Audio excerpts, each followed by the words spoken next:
everybody, and welcome to the CERIAS Security Seminar here at Purdue University. Today is my great pleasure to introduce to you Marina Blanton. Marina is one of our best students, so I'm really happy to have her today in the seminar. And she's going to present one of her recent papers in CCS last year. It's called Dynamic and Efficient Key Management for Access Hierarchies. Marina. Thank you. Good afternoon, everyone. And as Christina mentioned, I'm going to talk today about key management in access hierarchies. And this is a joint work with Mike Atala and Keith Fricken, all from Purdue. And as she said, the core of this work, the core of what I'm going to talk about appeared at CCS, and now I have some extensions. So the outline is very basic. It's very standard. I'm going to introduce the problem first, then describe our base scheme, provide some extensions to it. They talk about slightly different models and efficiency improvements, and then conclude this talk. So here, the basic scheme, the basic model that we're considering is there is a hierarchy of partially ordered classes.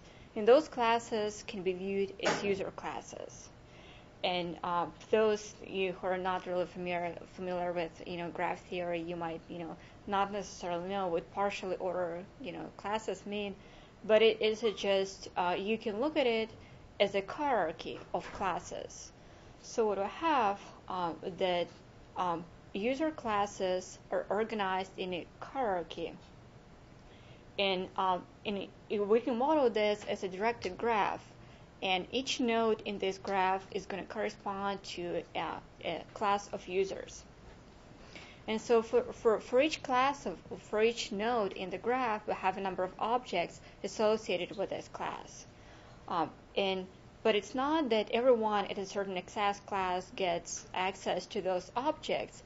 But if I belong to a certain class, I get access to objects at that particular class and everything below in the hierarchy. All objects that are stored at descendant classes in that hierarchy. So this is the basic model that we're going to work with. And this is some example of a hierarchy. In the graph that you see on the screen, there are square boxes or classes, and you see there are 7 of them. And circles are objects, and they're a disjoint set of objects, and it could be 0 or more objects at a particular class. And the edges in the graph will show a relationship between different classes. And so as you can see on the picture, for example, someone who belongs to class C2 will have access only to 2 classes at that level. Someone who belongs to class C1 will be able to have access to every single object. So this is the privileges are inherited. Like every class inherits privileges of the descendant classes in the hierarchy. And so you might ask, why would we care about such graphs and such hierarchies of users? But actually, hierarchies are pretty wide, used in many completely different domains. In one of the probably well-known and very heavily studied domains where we have hierarchies are back models. And in such models, users are naturally organized. They're modeled as roles, which are naturally organized into a hierarchy. And as you might know, for example, if this is for a hospital, then doctor will have privileges the same as the nurse has, and in addition to that, will have additional extra privileges. This is also useful in the context of pay TV, like cable TV and content distribution, where, for example, there could be different packages, subscription packages.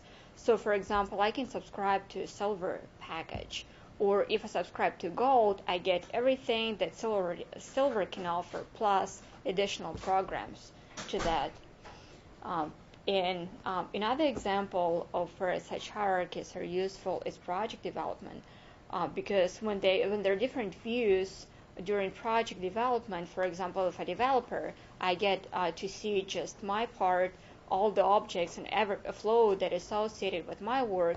But if I'm a manager, I want to be able to get access to everything that my developers work on.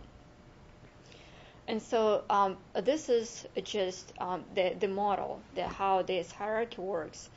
But what we want to do, in our case, it's not that I go when I want to access a certain object.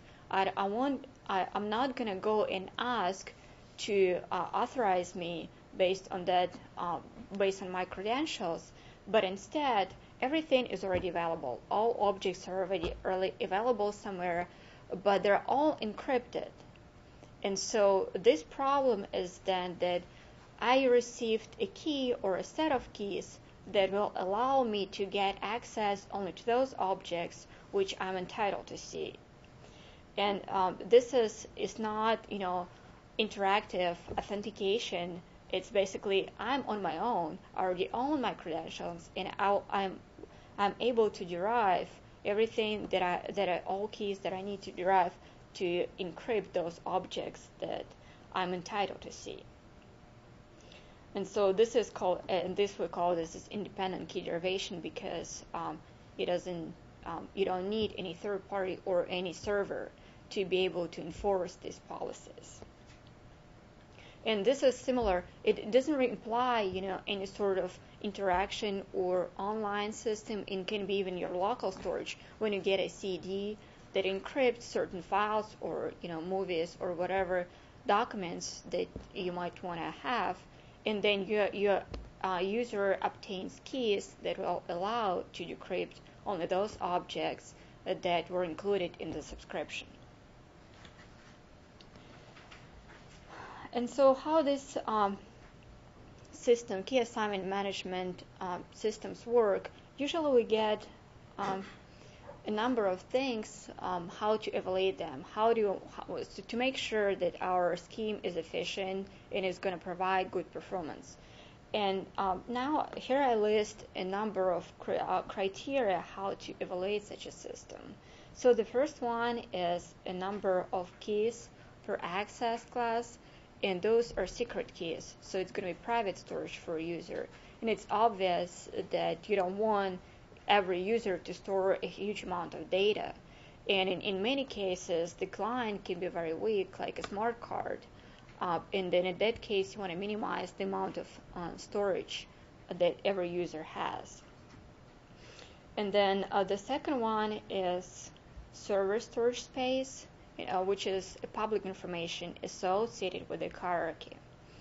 And so why we need this information, in certain schemes, this will allow us to provide a more efficient performance if we store some additional information that is associated with the graph. For example, if we store just the data structure, the graph of access classes, this might be very helpful to people who want to derive their keys.